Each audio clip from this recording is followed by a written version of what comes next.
Forget electric motorcycles. If a young Australian industrial designer gets his way, motorbikes could be running on thin air. Last year I was in a design studio called EcoMoto with Simon Curlis, where we were presented the Engineer engine that's been developed in Melbourne, and we just had to basically design a motorcycle around that.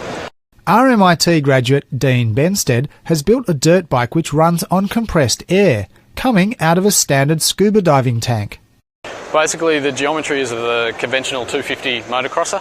As you can see, the long off-the-shelf standard scuba tank is the air storage, and down here we've got the Engineer engine, which is only 11 kilograms. And basically how the prototype is going to work, open up the cylinder, as you can see here, as you know, conventional scuba tanks do, and then I've just got the throttle running to release the air directly into the air motor and then straight out. So conventional throttle, and then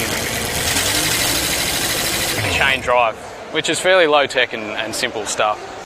The O2 Pursuit is still only a prototype, but it recently picked up a Melbourne Design Award, and Benstead thinks it has real commercial potential. Development from the testing that we've seen here, as far as range is concerned, we're looking at being competitive with the electric bikes. We've done some stationary testings of the prototype, and it's coming out as 100 kilometres plus. We tested the rear wheel and it said 140, so as a stage 1 prototype that was really promising. It also has significant benefits over its electric rivals. The advantage against electric is there's no end of life. No end of life impact, so there's no batteries that need to be disposed of.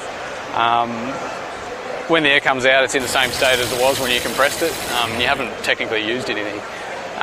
Refill time is 2 minutes as opposed to a few hours, so there's a lot of benefits. While the project is still very much in its infancy, Benstead's innovative, environmentally friendly approach could be just what Australia's flagging automotive manufacturing sector needs. To really look at new material choices, more air pressure, increased range, and really compete with the current electric bikes, that'd be where I'd want to be heading with it.